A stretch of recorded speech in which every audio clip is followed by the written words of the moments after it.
The pain hit me halfway through my morning presentation. Sharp, crushing pressure in my chest that made my left arm tingle.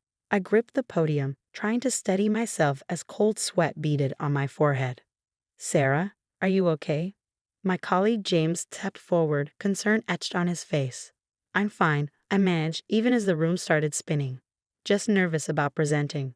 That's what everyone had been telling me for months anyway. Just anxiety. Just stress. Just in my head. At 28, I was the youngest project manager at our firm. According to my family, that pressure was causing me to imagine health problems. They'd heard enough about my racing heart, my shortness of breath, the chest pains that kept me up at night. "You're too young for heart problems," Mom would say dismissively. "Stop Googling symptoms and get some therapy." I made it through the presentation somehow, but the pain didn't subside. In the bathroom afterward, I called my sister Diana, who was a nurse. Surely she would understand. "My chest hurts so bad," I whispered, sitting on the floor.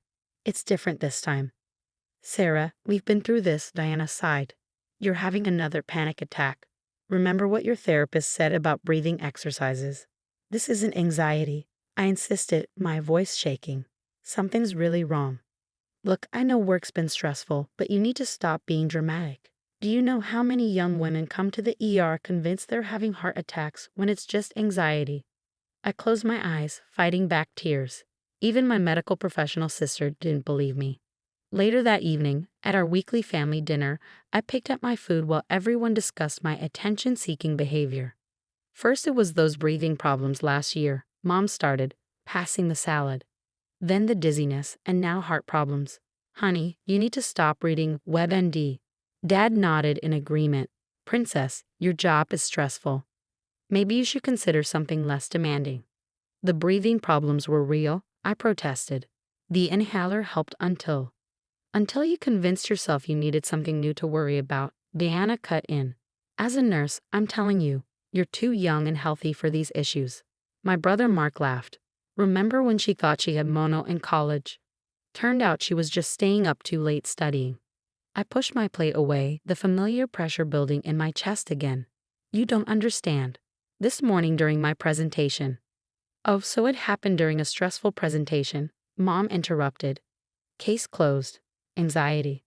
The pain intensified. I pressed my hand against my chest, trying to take deep breaths, like the therapist they'd insisted I see had taught me. "See, she's doing it again," Diana pointed out. "Classic anxiety behavior." I struggled to get the words out. "I can't breathe properly." "Sarah, enough." Dad's voice was sharp. "You're ruining dinner with this hypochondria." I stood up abruptly, grabbing my purse. The room was spinning, my left arm now completely numb. "Where are you going?" Mom demanded. "Emergency room," I gasped, "with or without your support." "Don't be ridiculous." Diana stood too. "I'm not enabling this behavior. You're having a panic attack because we called you out." I stumbled toward the door, my heart feeling like it might explode. Mark followed me, laughing. "Should I call the Oscar committee? This is your best performance yet, sis." The last thing I remember was reaching for my car door handle before everything went black. I woke up to paramedics hovering over me and Mark's laughter replaced by panicked calls to our parents. In the ambulance, the EMT didn't dismiss my symptoms as anxiety. He didn't tell me to try breathing exercises. Instead, he moved with quick, focused precision, rattling off medical terms into his radio. "Previous complaints of chest pain?" he asked, attaching monitors. "Yes," I whispered. For months, nobody believed me. His expression darkened as he checked the readings. "We'll be at the hospital in 5 minutes. Hang in there." Through my fading consciousness, I heard him say something about cardiac event and should have been caught earlier. As they rushed me through the emergency room doors, I caught a glimpse of my family running in behind the ambulance. Diana's medical confidence was gone, replaced by pure fear. Mom was crying. Dad looked shell-shocked. The last thing I heard before the darkness took over again was the doctor's urgent voice. "She's not having a panic attack. This is a serious cardiac event." How long has she been complaining of symptoms? The answer would have to wait. In that moment, as consciousness slipped away, I felt a grim satisfaction. They were finally going to learn that I wasn't being dramatic after all. I just hoped the lesson wouldn't come too late. The cardiac unit's monitors beeped steadily as I drifted in and out of consciousness. Through the fog of medication, I caught fragments of conversations between doctors and my shell-shocked family. Undiagnosed congenital heart condition. Could have been caught months ago. Lucky she got here when she did. Diana's medical knowledge seemed to have abandoned her. My confident sister, who always had answers, now stood silent, gripping my hand while the cardiologist explained what they'd found. The symptoms Ms. Harrison reported: the chest pain, shortness of breath, arm numbness. These were classic warning signs, Dr. Martinez said, his tone carefully neutral but his implications clear. According to her medical records, she sought help multiple times. Mom's voice trembled. We all thought it was anxiety. A dangerous assumption, he replied, pulling up my test results. This type of congenital defect often goes undetected until adulthood, but once symptoms appear, they shouldn't be ignored. I opened my eyes fully to see Diana covering her face with her hands. The nurse who dismissed so many patients' concerns was now on the other side of the equation. I should have known, she whispered, all those times she called me for help. Dr. Martinez continued reviewing my case. The stress of her cardiac events being dismissed as mental health issues likely contributed to the severity of this episode.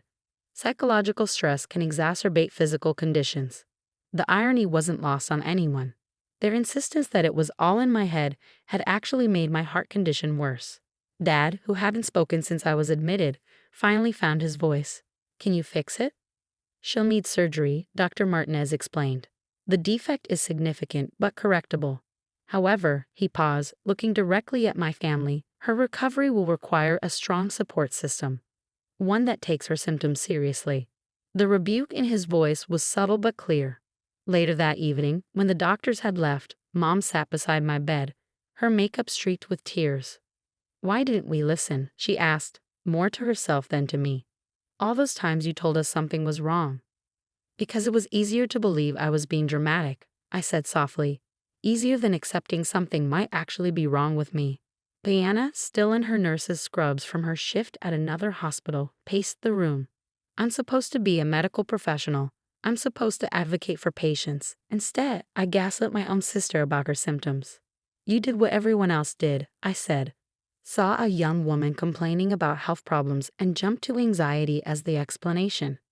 That's not okay. She stopped pacing, looking at me intently. None of this was okay.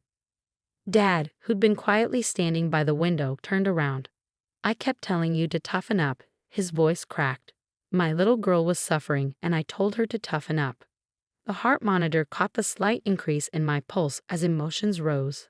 A nurse popped her head in immediately, the first time my physical symptoms had been taken seriously in months. I need everyone to help keep the patient calm, she said firmly. Her heart has been through enough. My family looked stricken at the reminder of how fragile my condition was. How fragile it had been all those times they dismissed my complaints.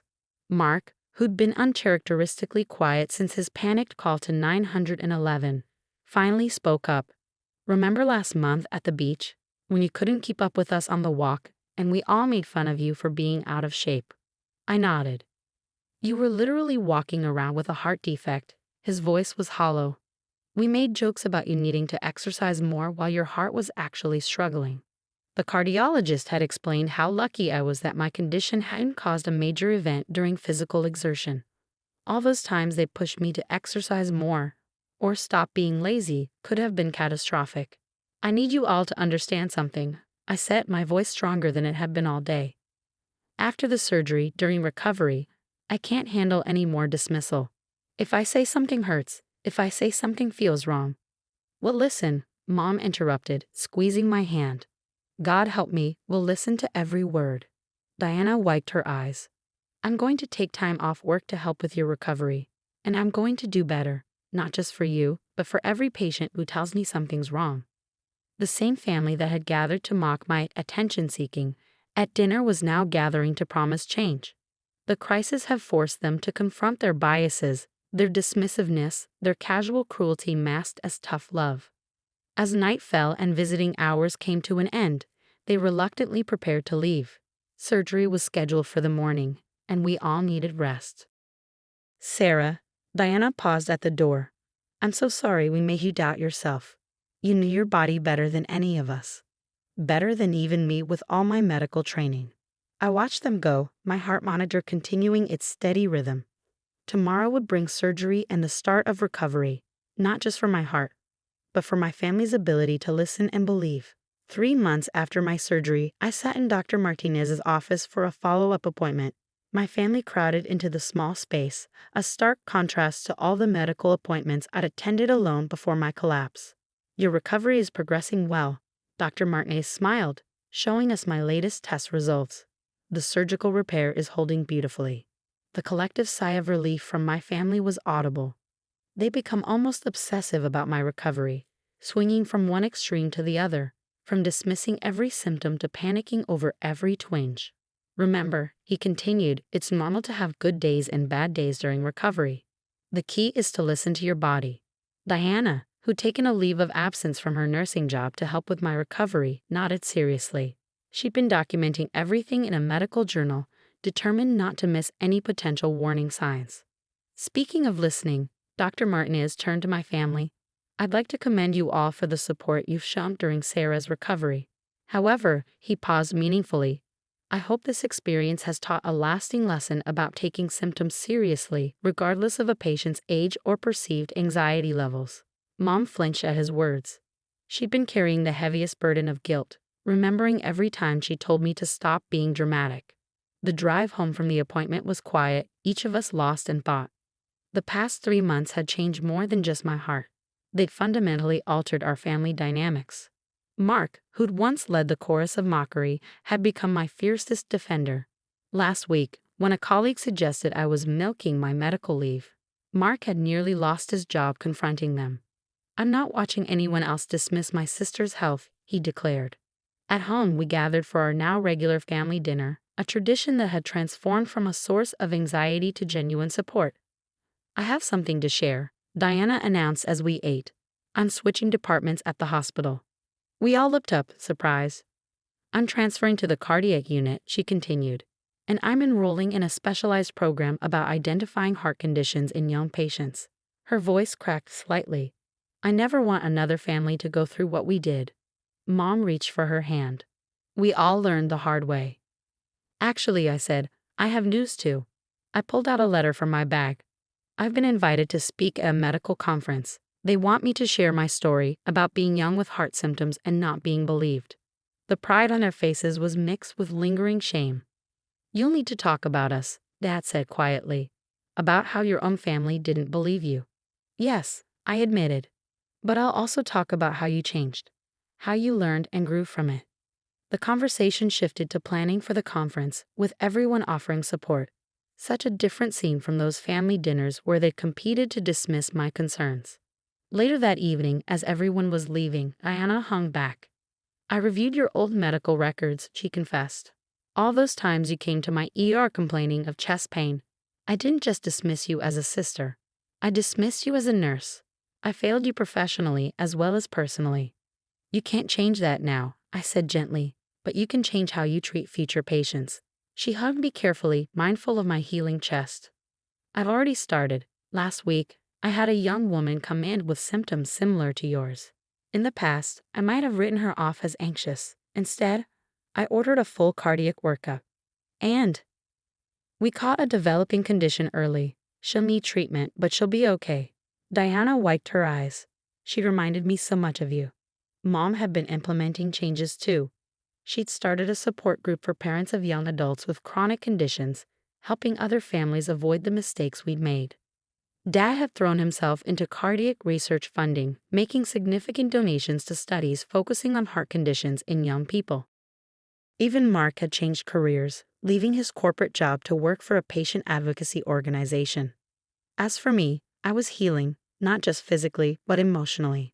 The surgery had repaired my heart, but time was healing the deeper wounds of being dismissed and disbelieved by those closest to me.